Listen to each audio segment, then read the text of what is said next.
La déforestation en Amazonie et le droit des peuples autochtones sont à la une de Monde Solidaire cette semaine avec la fondation France Liberté. Il y a 15 jours, 2 Indiens Guarani Kaiowá étaient à Paris à l'initiative de France Liberté et Planète Amazone pour alerter la communauté internationale sur les souffrances de ce peuple du sud-ouest du Brésil et sur la menace qui pèse sur la forêt amazonienne. Elsa Olezola, bonjour. Bonjour. Vous êtes chargée de mission droit des populations autochtones à France Liberté. Alors c'est lors du sommet des consciences sur le climat organisé par Nicolas Hulot que Valdelis Véron et Nathanaël Villarva, les 2 représentants Guarani Kaiowá, ont lancé un cri d'alarme pour dénoncer les atteintes à leurs droits et le saccage du poumon vert de la planète. Alors d'abord, qui sont ces Indiens Guarani Kaiowá ?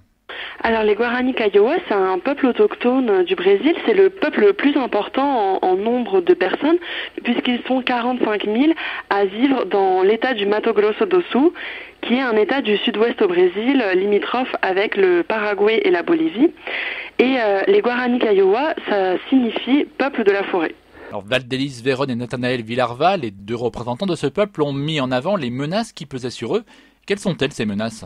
Alors la menace qui pèse sur eux est extrêmement grave puisqu'on parle de disparition de leur peuple.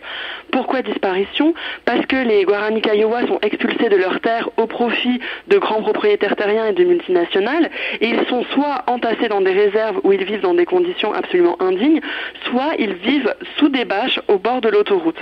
Et la seule perspective de travail qu'ils ont, c'est travailler justement pour ces grands propriétaires ou pour les multinationales dans des conditions qui sont proches de l'esclavage. Et pour ceux qui décident de résister et de rester sur leur terre, comme c'est le cas de Valdelis Véron et Nathanaël Villarva, ils font face à des agressions et parfois même à des assassinats de la part des hommes de main des grands propriétaires. Donc depuis 2003, on a 299 chefs indiens qui ont été assassinés. Ils font face aussi à de la détention arbitraire et à la destruction de leur village, puisque lorsqu'ils se font attaquer, leurs villages sont incendiés, leurs cultures sont détruites et leurs biens aussi. Et donc, on se trouve dans une situation où il y a des enfants qui souffrent de malnutrition. Entre 2003 et 2008, 80 enfants indigènes sont morts dans cet état. Et cette population a un des taux de suicide les plus hauts du monde. Persécution, accaparement de terres, déforestation, tout cela se fait au profit de quelle autre culture ?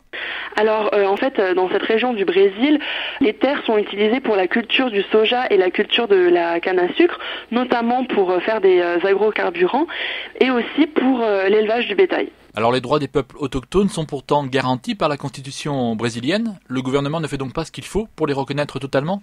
Oui, les terres desquelles sont expulsés les Guarani Kaiowá sont des terres traditionnelles. Dans la constitution de 1988, il est dit que les terres traditionnelles indiennes sont la propriété des populations autochtones. Comment on sait qu'une terre est traditionnelle ? Tout d'abord, un groupe d'experts fait un rapport qui détermine si la terre où se trouvent les populations est ou non traditionnelle. Puis, le tribunal supérieur fédéral vérifie la constitutionnalité de ce rapport. Ensuite, le Fonds national de l'Indien, la FUNAI, publie un décret de démarcation des terres. Et enfin, le gouvernement doit valider cette démarcation. Et ce qui se passe dans le cas des Guarani Kaiowá, c'est que depuis des années et des années, tout ce processus est fait, sauf que le gouvernement bloque la validation. Et donc, en bloquant la validation, il viole la constitution brésilienne pour permettre l'expropriation des populations autochtones pour l'agrobusiness. Or, il faut savoir que une grande majorité des députés au Brésil ont des intérêts dans l'agrobusiness. Valdelis Véron dit se battre contre le génocide et l'ethnocide pratiqués au Brésil.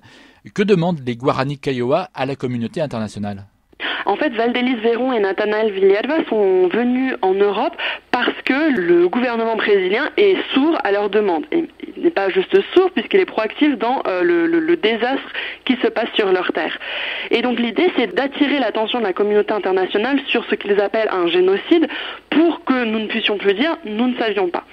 Et en plus, l'idée de venir en Europe, c'est aussi parce que ces cultures qui provoquent la déforestation et qui provoquent la mort des Guarani Kaiowá, une partie de ces cultures est directement importée en Europe, soit pour l'agrocarburant, soit pour nourrir le bétail européen.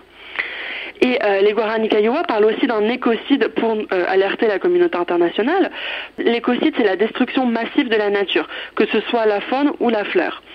Et donc c'est une destruction qui concerne le monde entier, mais aussi les générations futures, puisqu'elles ne pourront pas bénéficier des bienfaits de la nature au nom de la croissance à tout prix. Alors, reconnaissance de la notion de crime contre les générations futures, à quelques semaines de la COP21, c'est l'occasion ou jamais de mettre au devant de la scène ce peuple et l'urgence qu'il y a à agir pour garantir leurs droits et l'avenir de la planète. Oui, exactement.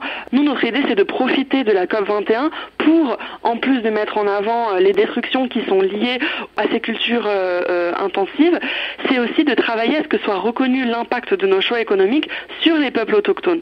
Ces peuples qui, en plus d'avoir le droit d'être consultés sur leur choix de vie, devraient faire partie intégrante de notre processus de lutte contre le réchauffement climatique. Merci Elsa Olezola. Merci à vous. Monde solidaire à retrouver sur fréquenceterre.com. Philippe Bourri, Fréquence Terre. Retrouvez et podcastez cette chronique sur notre site fréquenceterre.com.